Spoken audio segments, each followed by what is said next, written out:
Estás en el especial Viernes de Octubre y Día de Muertos.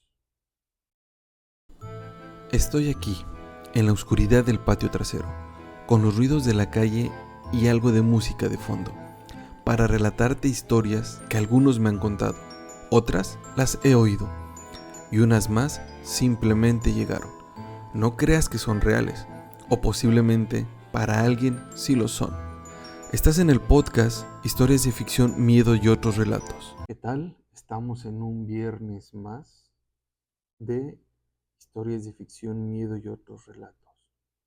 Recuerda que durante este mes de octubre voy a leer unas historias bajo unas ciertas características que le he pedido a una inteligencia artificial.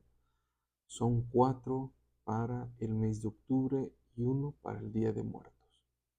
Este episodio no salió en tiempo y forma porque el 18 de octubre hubo un evento y además hubo lluvias, amenazas de la llegada de una tormenta tropical a la ciudad de Chetumal y entonces pues no se pudo subir. Sin embargo, ya está aquí. Recuerda activar las notificaciones y seguirme para, si no estás al pendiente, la notificación te va a avisar que ya hay un nuevo video.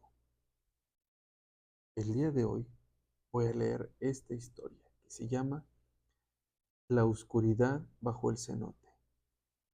Inicio. En el pequeño pueblo de Expujil, enclavado en el corazón selvático de Quintana Roo, era un lugar olvidado por el tiempo. A sus habitantes, descendientes de antiguos mayas, la modernidad les llegaba solo a través de ecos distantes, mientras seguían arraigados a sus tradiciones y misterios ancestrales. La jungla, densa e impenetrable, rodeaba el pueblo, y en su interior un cenote antiguo reposaba como un ojo oscuro que miraba hacia el abismo. Su quietud perturbaba, como si aguardara algo. En ese lugar remoto, las estrellas eran más brillantes y las noches más largas. Fue durante una de esas noches eternas cuando el profesor Leopoldo Vargas, un arqueólogo obsesionado con las antiguas civilizaciones mayas, llegó a Expujil. Había dedicado años de su vida a estudiar las leyendas sobre los cenotes sagrados, convencido de que ocultaban algo más que agua y piedra, una verdad insondable, más allá de la comprensión humana. Pero no estaba preparado para lo que encontraría. 1. El misterio bajo la superficie. Desde su llegada, el profesor Vargas notó la inquietud de los aldeanos. Evitaban hablar de las historias del cenote, refiriéndose a él en susurros como el ojo de la noche. A pesar de sus intentos de obtener información, solo obtenía miradas esquivas y advertencias vagas. Incluso María, su guía y traductora, una joven descendiente de los mayas, mostró resistencia a acercarse demasiado.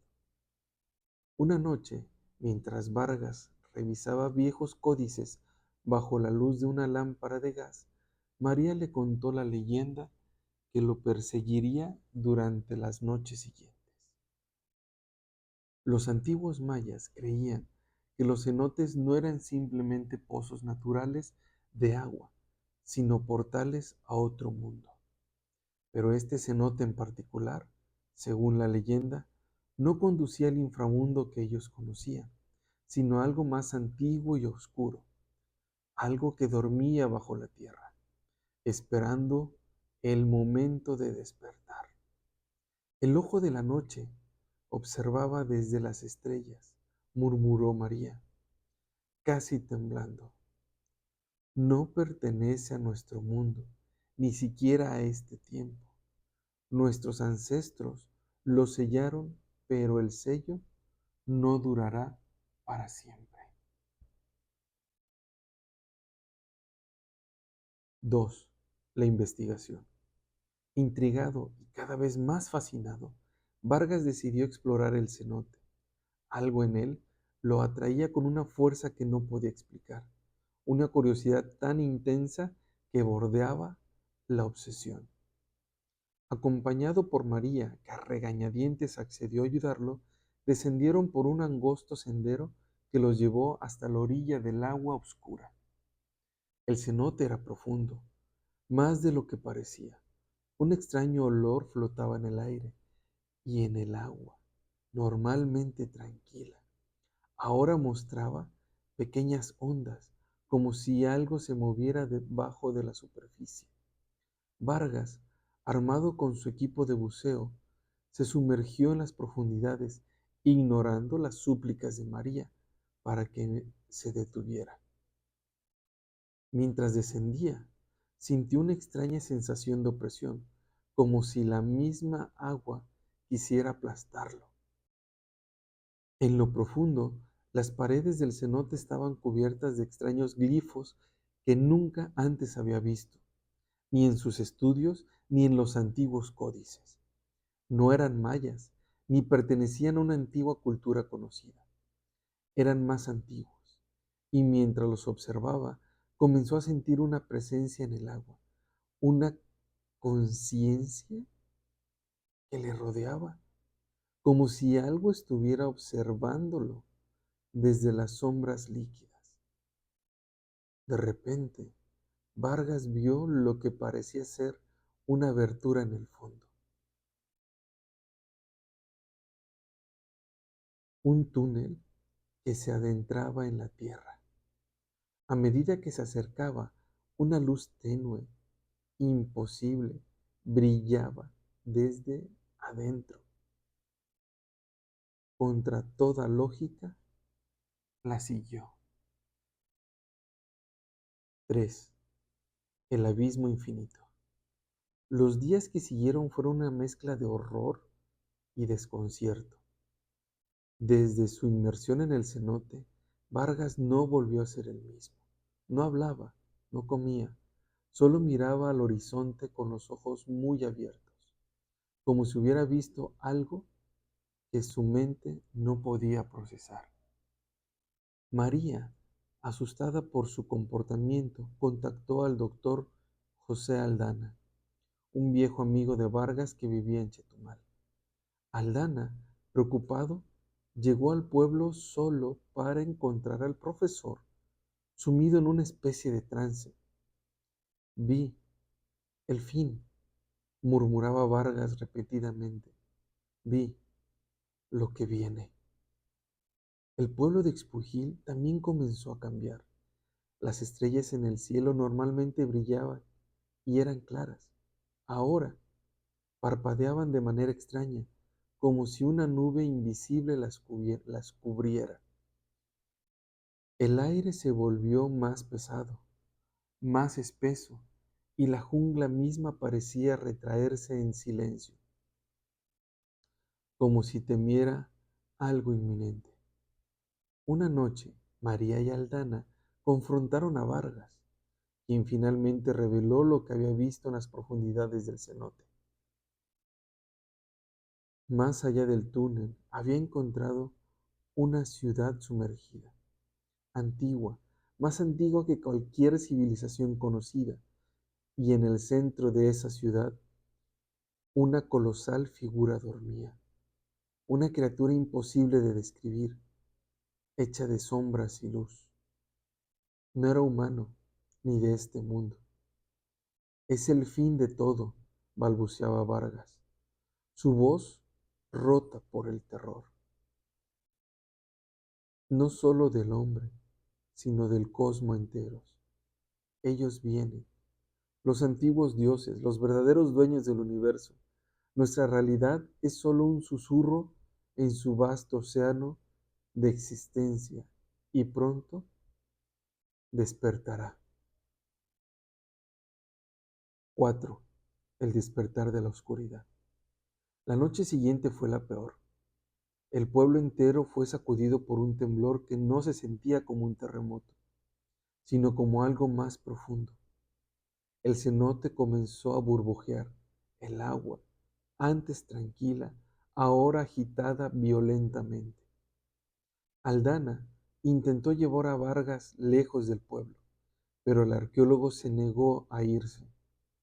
No podemos escapar, gritaba. No hay lugar en el universo donde estemos a salvo. Mientras hablaba, las estrellas en el cielo comenzaron a alinearse de manera imposible, formando constelaciones que ninguna mente humana podía reconocer. El aire se llenó de zumbido casi imperceptible, una vibración que penetraba hasta los huesos. El agua del cenote se elevó, y desde su centro una sombra comenzó a ascender, una figura imponente y amorfa que se movía entre la realidad y el vacío. El ojo de la noche había despertado y su presencia era infinita. La humanidad no era más que un accidente en el vasto tejido del universo, en el vasto tejido del cosmos. Y ahora los verdaderos amos habían regresado. 5. El fin de todo.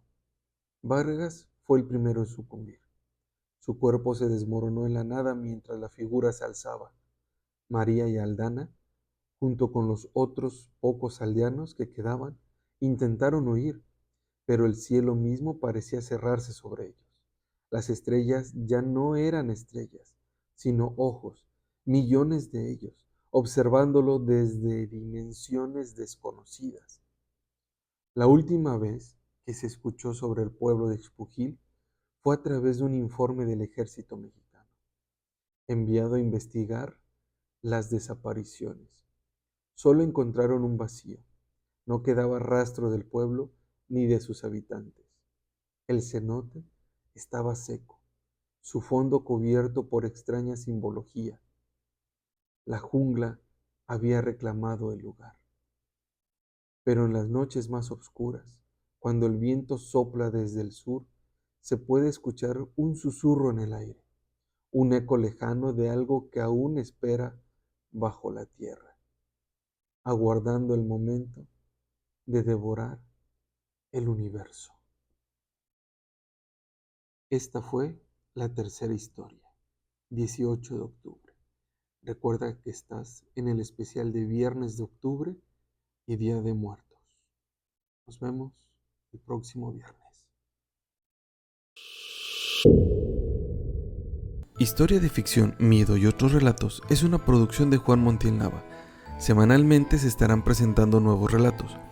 No se te olvide compartir y así mantener el ritmo de las publicaciones.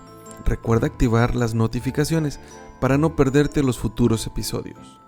Hasta el próximo.